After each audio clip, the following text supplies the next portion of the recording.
Hi, my name is Olav. I work as a postdoc in chemistry at Aarhus University, which is the second largest university in Denmark. And in this video, I'm going to talk about the differences between doing a PhD in the US versus Denmark. So I got my PhD in chemistry from Purdue University in Indiana in the United States in 2023. Now, I didn't originally start at Purdue. I started at the University of Vermont in 2019, but then in 2022, after 3 years, my advisor got a new job at Purdue, and so I moved with him and finished my final year there. And before that, I did a master's degree at the University of Copenhagen, so I feel like this gives me a somewhat unique insight into the differences between doing a PhD in the US versus Denmark. So first, let's talk about eligibility.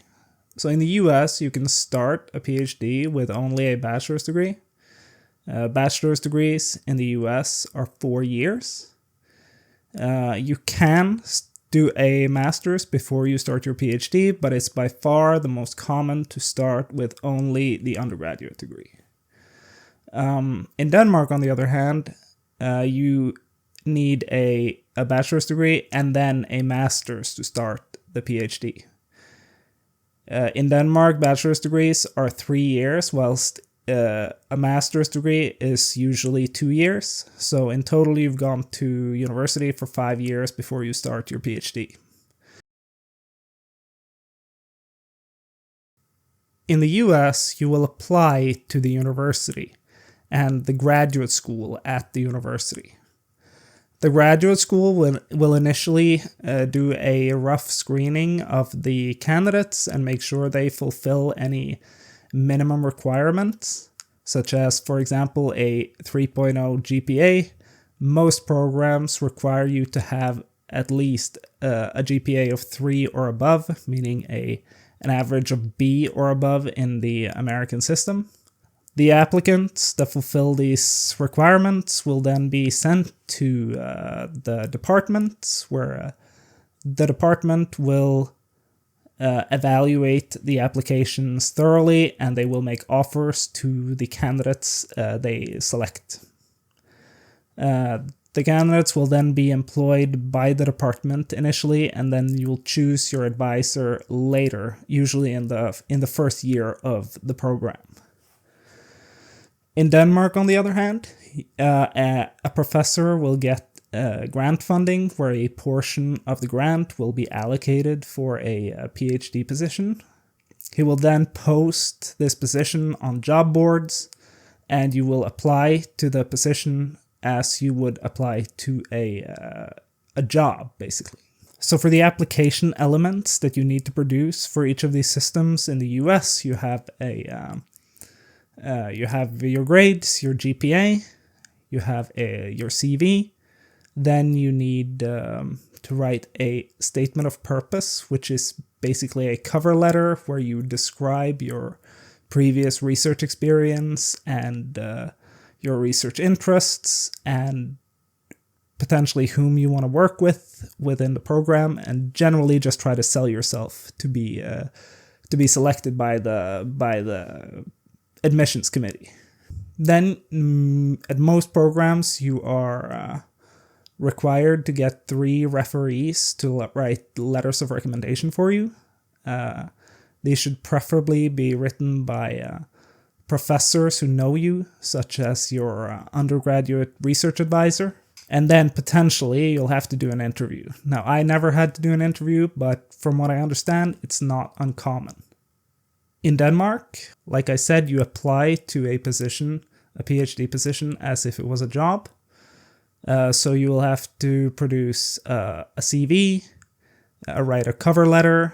You then need 1 letter of recommendation. And then you will have an interview with the professor who will be your advisor.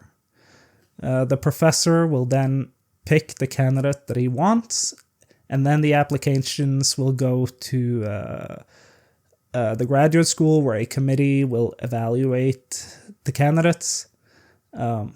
but in almost all cases, the candidate the professor have chosen will be the one who gets the position.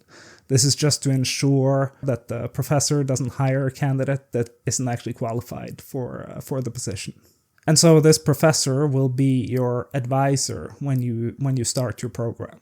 In addition, something that applies to both programs is you need to show proof of English language skill. Unless you are from an English-speaking country, you will have to do an English-speaking test like the IELTS or the TOEFL test.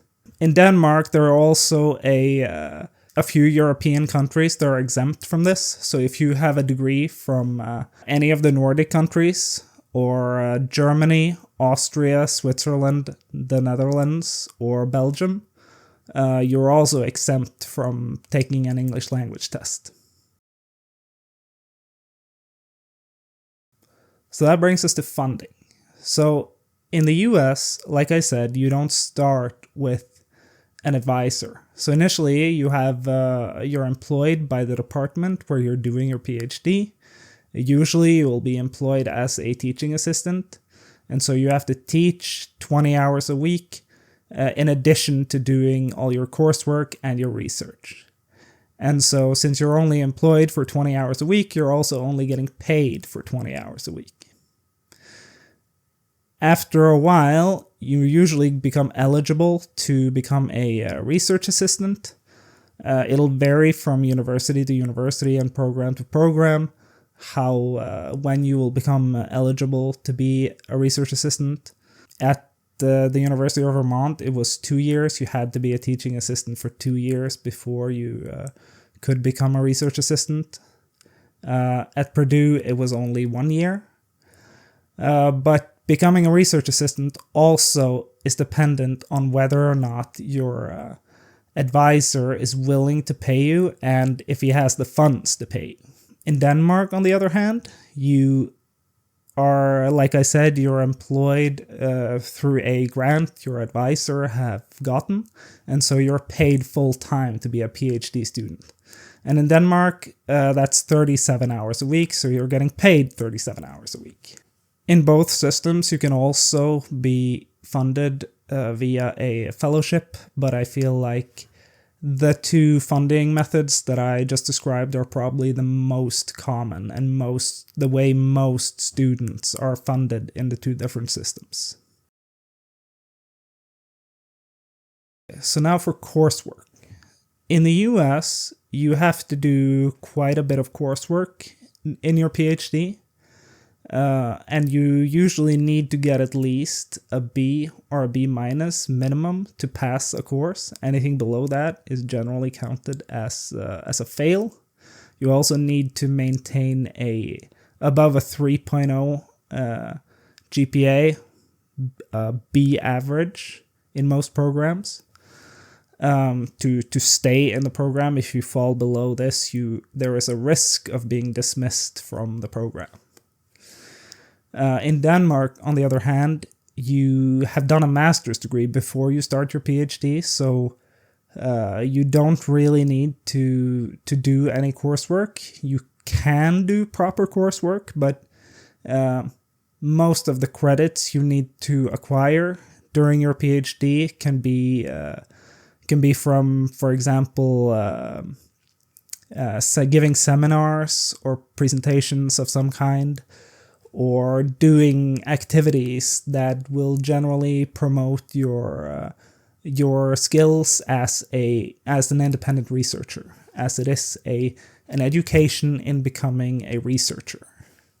And in Denmark, you don't really get grades on any of the credits you take during your PhD. So another important difference between the US and Denmark is that in Denmark, you have to do a 3-month research stay abroad during your PhD, or at least 3 months. It can be longer. Now, this is generally to get Danish students to go abroad and get outside experience and input. So if you're from abroad, you can usually get around this if you really want to. Otherwise, you can also do a research stay abroad. It'll be more or less, from what I understand, it'll be more or less up to you if you don't really want to. So finally, I wanted to talk about the timeline. So in the US, there usually isn't a set timeline you have to finish your PhD in. For chemistry, I believe the average is approximately 5 years to finish your PhD, but it can be substantially longer, although most universities and departments have a limit for how long you can spend on your PhD. So in Vermont, at the Department of Chemistry, you would have to finish your PhD within 9 years, otherwise you would be dismissed from the program. At Purdue, I believe it was 7 or 8 years, I'm not completely sure. But most people finish their degree between 4 and 6 years in chemistry. And at least in STEM, I believe, I don't know if this is common in every subject, but in chemistry at least, you are usually guaranteed funding for 5 years at least. And then normally you can keep renewing your funding on a yearly basis up until the limit of the program is set. In Denmark, on the other hand, you have a specific deadline. You have 3 years of funding, and that's it. So the vast majority of people will graduate after 3 years. You do 3 years, and then it's a specific date you have to be done. So I think that's all I wanted to say in this video. This is a very rough outline of differences between the two systems, and I'll get into more details in other videos. But that's it for now, and I'll see you in the next video.